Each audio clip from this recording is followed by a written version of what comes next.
మేము ఇక్కడ మీకు ఒకటే చెప్తున్నాం, విత్ ఎవిడెన్స్ తోని మాట్లాడుతున్నాం. మేము ఎవరిపైన బురద జల్లే ప్రయత్నం కానీ ఎవరిని కించపరచాలనే ఉద్దేశం మాకు లేదు. మీరు మాట్లాడిన మాటల్ని బట్టే మేము బయటకు వస్తున్నాం. మీరు ఏదైతే ఉన్నారో 90% ఈ ఎవరైతే ఉన్నారో ఈ బాధితుల పక్షాన నిలబడాలనుకున్నాము. దాంతో పాటు 90%తో పాటు మిగతా కులాల వారు కూడా ఉన్నారు. నేను నిజంగా ఒక డిపార్ట్మెంట్ వాళ్ళకు నేను ఒకటే రిక్వెస్ట్ చేస్తున్నాను. ఏం రిక్వెస్ట్ చేస్తున్నానంటే, మీకు ఏ మాత్రం దయచేసి చెప్తున్నా, ఈ డబ్బులు రికవరీ చేయండి. మంగ్లీ గారికి నువ్వు ఏమైనా నిజంగా చేయాలనుకుంటే ఈ ఉద్యమాన్ని మేము ఆపేస్తాం, మీరు నిలబడండి. మేమేమంటున్నా అంటే, ఇప్పుడు చాలా మందితోని ప్రెషర్ చేపిస్తున్నారు మా పైన. మాకేందంటే ఇప్పుడు మేము ఎవరికి తలొగ్గేటోళ్ళం కాదు, మేము ఎక్కడా ఆగం, మాకు అవసరం కూడా లేదు. లేకపోతే ఇదంతా మాకెందుకు? మేము ఎవరినో చూసుకొని మేము రాలేదు, మేము నిజాయితీని చూసుకొని వచ్చిన వాళ్ళం. ఒకడు అంటాడు ఏమంటాడు, వీళ్ళు బస్సులు ఎట్లా తీసుకొని పోయినరు, బస్సులలో విలేకరులు ఎట్లా తీసుకొని పోయినరు, వీళ్ళకి ఎట్లొచ్చిందంటే, ఈ లైవ్ ఇప్పుడు విలేకరులు కూడా అన్నలు కూడా వాళ్ళకు కూడా నేను చేసిన, ప్రతి ఒక్క విలేకరు పేదవాళ్లకు వాళ్ళకు అన్యాయం జరిగిన వాళ్లకు వెంటబడి నిలబడ్డారు. నిజంగా చెప్తున్నా, ఈ లైవ్ ద్వారా మీడియా మిత్రులందరికీ చేతులు ఎత్తి దండం పెట్టి మేము రిక్వెస్ట్ చేస్తున్నాం.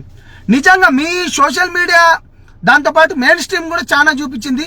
మీరు లేకపోతే అసలు ఈ కేసు మరుగున పడిపోయేది. దాంతో పాటు ఫస్ట్ సుబ్బు గారు అక్కడికి ఏదైతే పంజాగుట్ట పోలీస్ స్టేషన్ దగ్గర పోయినప్పుడు ఇదంతా ఒక ఫేక్ ఎలిగేషన్ అనుకున్నారు. కానీ మేము ఈ కేసు టేకప్ చేసినప్పుడు, దీన్ని మొత్తం బయటికి నిజాలు తీసుకొచ్చినప్పుడు, రైట్, వీళ్ళు ప్రజల పక్షాన నిలబడ్డారు, ప్రజలను మేము చూపించినాం, మధుగాడు చేసే దందాలను చూపించినాం.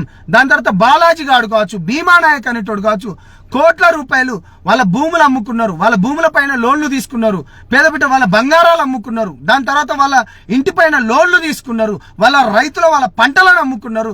చాలా మంది వాళ్ళ చుట్టాల దగ్గరికి వెళ్ళి ఈ విధంగా డబ్బులు తీసుకొని వచ్చి వీళ్ళు 10 రూపాయల వడ్డీకి 15 రూపాయల వడ్డీకని మబ్బే పెట్టించి పేద బిడ్డలను మొత్తం ఇలా అంటే ఏంది, వీళ్ళ మధ్యతరగతి వాళ్ళను కేవలం ఈ అత్యాశ వల్ల మోసం చేసిండ్రు. మేము చాలా క్లియర్గా చెప్తున్నాం, ఇప్పటి వరకు మేము ఒంటరిగానే పోరాడినాం. కానీ మాకు ఈ పోరాటంలో అనేక దళిత సంఘాలు మనకు కాల్ చేసినాయి. నిజంగా మీకు చేతులైతే దండం పెడుతున్నాం. ప్రజా సంఘాలు కాల్ చేసినాయి. నేను నిజంగా మీ అందరికి చెప్తున్నాను. దాని తర్వాత ప్రజలు కూడా తోడున్నారు. దాని తర్వాత ఇలా కొన్ని మాదిగ సంఘాల నుంచి, మాల సంఘాల నుంచి, అదేవిధంగా బీసీ సంఘాల నుంచి అన్న మీరు గొప్ప పని చేస్తున్నారు. ఇవాళ ఒక రెడ్డి సంఘం నుంచి కూడా ఒక మిత్రుడు అన్న కాల్ చేసిండు. నిజంగా అన్న, ఈ వేదిక ద్వారా నుంచి నేను మీకు నిజంగా చేతులెత్తి దండం పెడుతున్నాను. ఇవాళ హ్యూమన్ రైట్ కమిషన్ కి సంబంధించిన వాళ్ళు కూడా మాకు కాల్ చేశారు. దాని తర్వాత క్యాంపస్ లోకి వెళ్ళి అనేక మంది కూడా ఇవాళ మాకు కాల్ చేసి నిజం వైపు నిలబడండి, నిజాన్ని నిర్భయంగా కొట్లాడండి, ఇది తెలంగాణ గడ్డ, ఇది ఎక్కడ ఆగేది లేదు, ఇది నీతి నిజాయితీ ధర్మంతో పోరాడుకొని తెచ్చుకున్నది మనం. ఇది మనం ఎవరి దగ్గరికి వెళ్ళి బాంచన్గిరి లెక్క కాదు, నిజం వైపే నిలబడతాం, నిజంతోనే అంటాం. ఇంతకు ముందు కొంతమంది వెధవలు మాట్లాడుతున్నారు. ఆ వెధవలకు క్యాంపస్ లో ఉన్న కుక్కలే, ఆ కుక్కలకు నేను చెప్తున్నా మేము ఎట్లా తీసుకున్నా అనేది. ఇవాళ బస్సు మా సొంత డబ్బులతో కావచ్చు, అక్కడ మాకు ఫుడ్ పెట్టింది కావచ్చు, ఆ ప్రజలు కావచ్చు, ఇవాళ చూస్తున్న నెటిజన్స్ నుంచి విపరీతంగా మీరు వాళ్ళ తరపు నుంచి పోరాడండి, మీరు మాట్లాడండి అని చెప్పేసి మీరు అనడంతో ఇవాళ అనేక మంది, కొంతమంది సన్నాసులు చెప్పింది. ఇది మనం చెప్పాలి అశోక్, ఇది ఈ కేసు కోర్టులో ఉంది, పోలీస్ స్టేషన్ లో ఉంది అని మీరు చెప్పారు కదా చాలా మంది. మరి చైత్ర 6 ఏళ్ల పాపప్పుడు అత్యాచారం చేసి మనం కొట్లాడినాం. మరి అప్పుడు కూడా ఈ కేసు కూడా పోలీస్ స్టేషన్ లో కోర్టులోనే ఉంది కదా. మరి ఈ సోకాల్డ్ విధవాలు ఎందుకు మరి పోయి మనం ఎందుకు పోరాటం చేసినాం, మరి ఎందుకు మాట్లాడలేదు? ఇవాళ దిశ ఘటనను కూడా చాలా మంది మనం ఎందుకు పోరాటం చేసినాం? లక్ష్మీబాయి కేసు విషయం మీరే నా దగ్గరికి తీసుకొచ్చిండు. మీరు పోలీసులు కొట్టిన దానికి వాళ్ళకి న్యాయం చేపించి వాళ్ళ పైన సస్పెండ్. థ్యాంక్ యూ అన్న, రాధారంగ మిత్ర మండలి. డెఫినెట్లీ అన్న, విపరీతంగా పోరాడదాం. తెలంగాణ గడ్డ అంటేనే పోరాటం. మనము ఎవరో గురించి మనము వెనక్కి పోయేది లేదన్న. మనం ఎవరి దగ్గరికి వెళ్ళి మనం తీసుకుంటలేము. ఇవాళ ఎల్బీ నగర్ విషయంలో కూడా మనం ఎందుకు కొట్లాడినాం? లక్ష్మీబాయి అనే అమ్మాయి దగ్గర టేకు లక్ష్మి మాది అనే బిడ్డ, మనం ఎందుకు కొట్లాడినాం? అంతెందుకు వామనరావు కేసు విషయంలో కూడా మనం ఎందుకు కొట్లాడినాం? మరి అవన్నీ పోలీస్ కేసులలో ఉన్నాయి కదా. అరే పిచ్చి మూర్ఖులారా, నేను మళ్ళీ చెప్తున్నాను. థ్యాంక్ యూ లకావత్ అన్న. నేను మళ్ళీ చెప్తున్నాను, పోలీస్ స్టేషన్ల కేసులలో కోర్టులలో ఉన్నా గానీ సత్వర న్యాయం గురించి మన గొంతు విప్పాలి. ఇప్పటి వరకు 9 మంది చనిపోయారు. మేము ఒకటే చెప్తున్నాం. కొంతమంది అంటారు వీళ్ళకి సెటిల్మెంట్ కావాలే కావచ్చు, లేకపోతే వీళ్ళకు డబ్బులు ముట్టలే కావచ్చు. అరే డబ్బులు ముట్టిన వాళ్ళు మొత్తం ఒకవైపు ఉన్నారా బాబు? మమ్మల్ని నరుకుతాం, సంపుతాం, కోస్తాం, తీస్తాం అన్న వెధవలు క్షమాపణలు చెప్తున్నారు. వాడెవడో ప్రొఫెసర్, వాడు సారీ చెప్పుకుంటా ఐఎమ్ విత్ యూ అనుకుంటా, మళ్ళీ మా ఇంకో ఆర్గనైజేషన్ మా వాట్సాప్లలో ఇక నేను ఆ పేరు వాట్సాప్ గ్రూపులు చెప్పలేం, నేను మద్దతు వెనక్కి తీసుకుంటున్నాను. నిజాలు బయటకు వస్తున్నాయి. నిజాలు వచ్చేదాకా నేనేంది మీరు బాధితులను ప్రవేశపెట్టండి అన్నారు. జస్ట్ బాధితులను ప్రవేశపెట్టడం, ఎవిడెన్స్ ను ప్రవేశపెట్టమన్నాడు. జస్ట్ ఎవిడెన్స్ ను ఎక్కడ?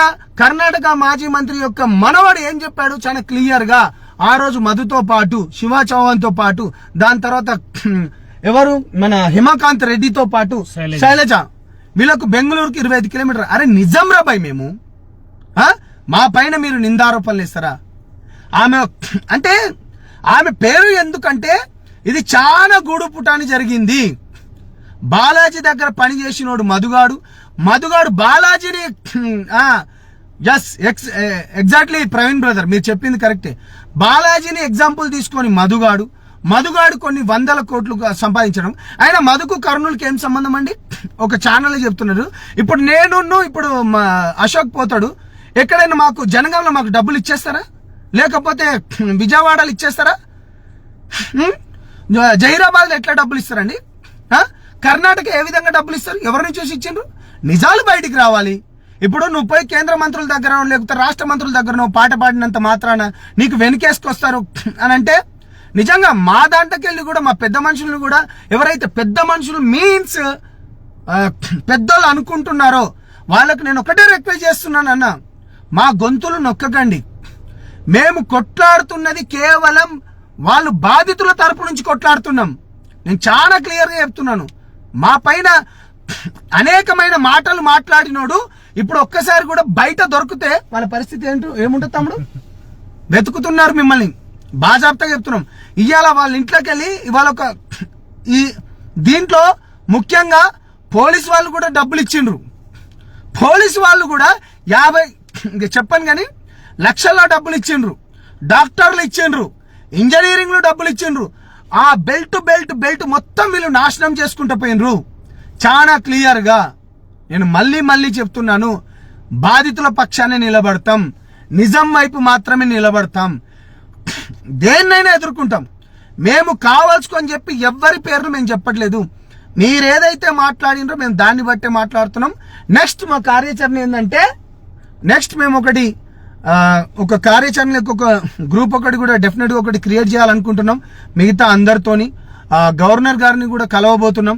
దాని తర్వాత ముఖ్యమంత్రి గారిది బాధితుల పక్షాన గవర్నర్ గారితో పాటు ముఖ్యమంత్రి గారికి కూడా మేము కలవబోతున్నాం. డెఫినెట్లీ సివి ఆనంద్ గారి పైన కూడా మాకు నమ్మకం ఉంది. ఎవరు ఎంత ఇన్ఫ్లుయెన్స్ చేసినా గాని మాకొక్కటే, బాధితులకు గిట్ట న్యాయం జరిగితే దీన్ని అంతటికి వదిలేస్తాం. మాకేమొద్దు, మేమేంది ఏ ఉద్యమాలొద్దు, ఏమొద్దు మాకు. అరే తీసుకుపోయి ఇంత అన్యాయం చేపిస్తారా? ఎవడెవడో వెనక నుంచి మాట్లాడుతున్నాడుగా, క్యాంపస్ కాకుండా క్యాంపస్లో అనుకొని ఎవడెవడైతే మాట్లాడుతున్నాడుగా. మీకు దమ్ము ధైర్యం ఉంటే నాతో మాట్లాడండి. మీకేమాత్రం చీము రక్తం ఉన్నా, మీరు తల్లిపాలు తాగినోడు నా ముందు మాట్లాడండి. ఎవరెవరికో ఫోన్ చేసేది సన్నాసులారా, నా గురించి మొత్తం తెలుసు. నిజాయితీ ధర్మంతో ఉన్నా కాబట్టే ఇక్కడున్న సాంప్రదాయ రాజకీయ పార్టీలకు ఎక్కడ నేను పోలే. నిజంగా ఉన్నా కాబట్టి ఇలా చాలా మంది ఏంటంటే నా పార్టీని ఈయన అప్పుడు మంగ్లీ ఆ వైఎస్ఆర్సీపీకి మాట్లాడింది అనుకొని ఈయన జనసేనకు ఉన్నాడు అనుకొని, నేను అట్లాంటి వాడిని కానే కాదు, నాకు అవసరం కూడా లేదు. నేను ఇక్కడున్న అప్పుడు టీఆర్ఎస్ లోకి వెళ్ళి, ఇప్పుడున్న బీఆర్ఎస్ అప్పుడున్న టీఆర్ఎస్ లోకి వెళ్ళి పిలిచిండ్రు, కాంగ్రెస్ లో పిలిచిండ్రు, బీజేపీలోకి వెళ్ళి కూడా పిలిపించిండ్రు. ఎందుకు పోయినాం? ధర్మం నుంచి కొట్లాడడానికి అని పోయినాం. నిలబడాలి, కొట్లాడాలని చెప్పినాం. మా గొంతులు నొక్కేస్తారంటే ఏదే అవసరం లేదు భయ్, మాకు అవసరమే లేదు. మేము ప్రజల పక్షాన ఉంటాం. మా తల్లిదండ్రులు మాకు నేర్పించింది ఇదే. మా తల్లిదండ్రులు మాకు నేర్పించింది ఇదే. నిజంగా ఇవాళ హ్యూమన్ రైట్ గురించి కూడా ఇవాళ స్టక్ అవుతుందా? Okay cool. నేనేమంటున్నా అంటే డెఫినెట్ గా ఈ పోరాటం ఇక్కడతో ఆగేది కాదు. మేము ఎవరిపైన కావాలని నిందారోపణ చేస్తారని మళ్ళీ క్లారిటీగా చెప్తున్నాం. మీరు మాట్లాడిన దాన్ని బట్టే ప్రజల పక్షాన ఉంటాం, బాధితుల పక్షాన ఉంటాం అని తెలియజేసుకుంటూ మీడియా మిత్రులకు, ప్రజలకు థ్యాంక్ యూ మిత్రులారా. నేను మీ సంపద నాయక్ని అశోక్ రాథోడ్. థ్యాంక్ యూ మిత్రులారా.